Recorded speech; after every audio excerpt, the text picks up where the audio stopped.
सुप्रभात बच्चों। आज हम तलाश के अंतिम खंड को पढ़ेंगे।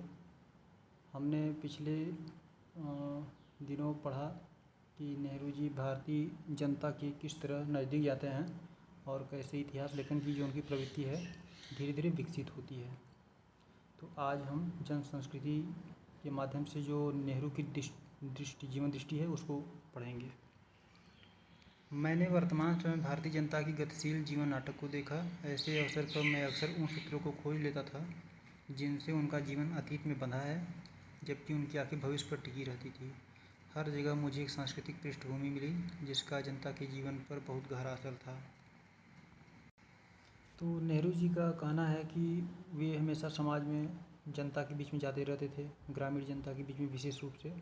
तो वहाँ पर उन्होंने देखा कि जो भारतीय जीवन है वह बहुत ही मजबूत आधार से जुड़ा हुआ है। वे उनका जो जीवन है अतीत से बंधा है, लेकिन उनका जो निगाह है, आँख है, वह हमेशा भविष्य पर ही टिका हुआ है। मतलब भारतीय बहुत ही आशावादी थे। हर जगह मुझे एक सांस्कृतिक पृष्ठभूमि मिली जिसका जनता के जीवन पर बहुत गहरा असर था। इस पृष्ठभूमि में लोक प्रचलित दर्शन, परंपरा, इतिहास, मिथक और पुरा कथाओं का मेल था और इनमें से किसी एक को दूसरे से अलग करके देख पाना संभव नहीं था। तो नेहरू जी का कहना है कि ये जो भारतीय जीवन था इसमें जो इसकी जो सांस्कृतिक पृष्ठभूमि है इसमें दर्शन, परंपरा, इतिहास सब कुछ जुड़ा हुआ है। और जो रामायण और महाभारत की मिथक कथाएँ हैं, पुरा कथाएँ हैं, वो यहाँ के लोगों के मुख में है। मतलब लगभग लोगों को इनकी कुछ न कुछ कहानियाँ अलग है पता है और इनसे लोगों को अलग करके हम नहीं देख सकते। यहाँ के जो अशिक्षित लोग हैं वे भी इन सब चीज़ों से जुड़े हुए हैं। लोक प्रचलित अनुवादों और टीकाओं के माध्यम से भारत के प्राचीन महाकाव्य रामायण और महाभारत और अन्य ग्रंथ भी जनता के बीच दूर दूर तक प्रसिद्ध थे। हर घटना, कथा और उनका नैतिक अर्थ लोकमानस पर अंकित था और उसने उन्हें समृद्ध और संतुष्ट बनाया था। अनपढ़ ग्रामीणों को भी सैकड़ों पद याद थे और अपनी बातचीत के दौरान वे बराबर या तो उन्हें उद्धृत करते थे या फिर किसी प्राचीन रचना में सुरक्षित किसी ऐसी कहानी का उल्लेख करते थे जिससे कोई नैतिक उपदेश निकलता हो। तो जो भारत की अशिक्षित जनता थी उसे भी रामायण महाभारत की कुछ न कुछ घटनाएँ याद है। उस समय की भारतीय समाज की या विश्व की कहें सबसे प्रसिद्ध और महान ग्रंथ रामायण और महाभारत हैं। इतना विशाल ग्रंथ कोई नहीं लिखा गया अभी तक जितना कि हमारे देश में लिखा गया। तो भारतीय जो जनमानस है उनको भी इनमें से कुछ न कुछ कविता, कुछ न कुछ पद याद थे, कुछ सूत्र याद थे, सूक्तियाँ याद थी, कुछ उनको उस समय जो तत्काल में रचनाएँ थी उनके कुछ पद याद रहते थे। तो इस तरह से भारतीय समाज के जो लोग थे जब कहीं बातचीत करते तो वे उनको बोलते थे उदाहरण के तौर पर। जैसे अगर वे कोई बात कर रहे हैं तो वहाँ उदाहरण के तौर पर इतिहास से जो पुराने इतिहास की पौराणिक कथाएँ हैं उनको वहाँ पर बोलते थे।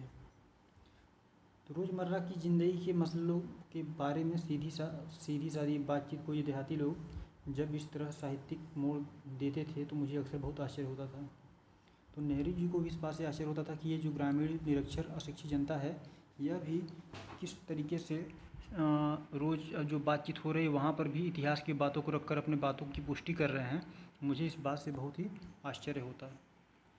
यदि मेरे मन में लिखित इतिहास और लगभग सुनिश्चित तथ्यों से निर्मित तस्वीरों का भंडार था तो मैंने महसूस किया कि अनपढ़ किसान के मन में भी उसका अपना तस्वीरों का भंडार है। यह बात अलग है कि उसका स्रोत पुरा कथाएँ और परंपरा और महाकाव्य के नायक नायिका ही अधिक थी और इतिहास बहुत कम।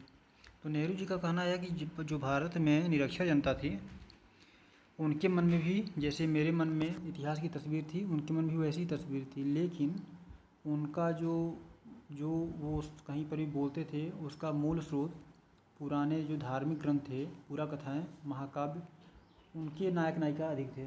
उसके पात्र जो मतलब उसके जो पात्र थे वही ज़्यादा थे। जैसे रामायण में अगर आप हम जाएँ तो वहाँ पर राम थे, हनुमान थे और जब हम महाभारत में जाते हैं तो वहाँ युधिष्ठिर, दुर्योधन, कृष्ण, बहुत सारे पात्र थे जिनके माध्यम से भारतीय अपनी बातों को स्पष्ट करते थे।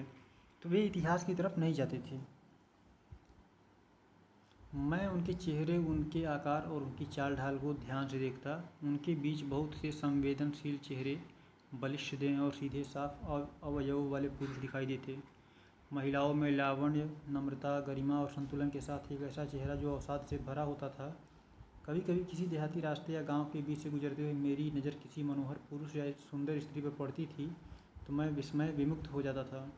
वे मुझे पुराने भीति चित्रों की याद दिला देते थे। मुझे इस बात से हैरत होती कि उन तमाम भयानक कष्टों के बावजूद जिनसे भारत युगों तक गुजरता रहा, आखिर यह सौंदर्य कैसे टिका और बना रहा। तो नेहरू जी कहते हैं कि जब वे भारतीय गाँव में जाते थे तो उस समय वैसे ही समाज बहुत ज़्यादा त्रस्त था अंग्रेज़ों के अत्याचार से। तो फिर भी जब वे गांव में जाते तो वहाँ के लोग, जो गांव के लोग थे, वे शरीर से बलिष्ठ थे और महिलाएं जो थी वे सुंदर तो थी ही, बहुत ही नम्र थी और उनके अंदर समाज की जो एक मर्यादा, शालीनता थी ग्रामीण जीवन की, वह उनके अंदर बहुत ज़्यादा पाई जाती थी। तो जब कभी किसी समय वे गुजरते और कहीं पर उन्हें सुंदर स्त्री या पुरुष दिखाई पड़ते तो उन्हें बहुत आश्चर्य होता है इस बात से कि आखिर इस समाज में, इस कष्ट के माहौल में भी लोग कैसे अपने आप को संभाले हुए हैं। इस बात से उन्हें आश्चर्य होता। इन लोगों को साथ लेकर हम क्या नहीं कर सकते, बशर्ते इनके हालात बेहतर हों और इनके पास कुछ करने के ज़्यादा अवसर हों। तो नेहरू जी का यही मानना था कि इनके माध्यम से हम बहुत कुछ कर सकते हैं, बस यह है कि इनके पास अवसर होने चाहिए और इनकी जो हालात हैं काम करने के, वो ज़्यादा अच्छे होने चाहिए। चारों ओर गरीबी और उससे पैदा होने वाली अनगिनत विपत्तियाँ फैली थी और उसकी छाप हर माथे पर थी। जिंदगी को कुचल कर विकृत और भयंकर रूप दे दिया गया था। इस विकृति से तरह तरह के भ्रष्टाचार पैदा हुए और लगातार अभाव और असुरक्षा की स्थिति बनी रहने लगी।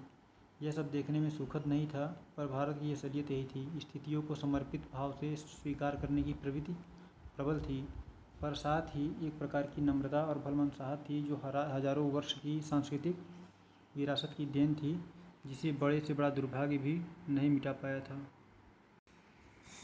नेहरू जी उस समय की जो भारत की जनता थी उसके बारे में बता रहे हैं कि चारों तरफ अत्यंत अशांत माहौल था, विपत्तियों का एक माहौल बना हुआ था, लोग विपत्तियों से त्रस्त थे, गरीबी बहुत ज़्यादा थी और हर व्यक्ति उससे परेशान था और इस कारण से जो ज़िंदगी है उसका जो स्वरूप है बहुत ही विकृत हो गया था और समाज में इस विकृति के कारण तरह तरह के भ्रष्टाचार पैदा हुए और इस भ्रष्टाचार के कारण समाज में एक असुरक्षा की भावना बनी।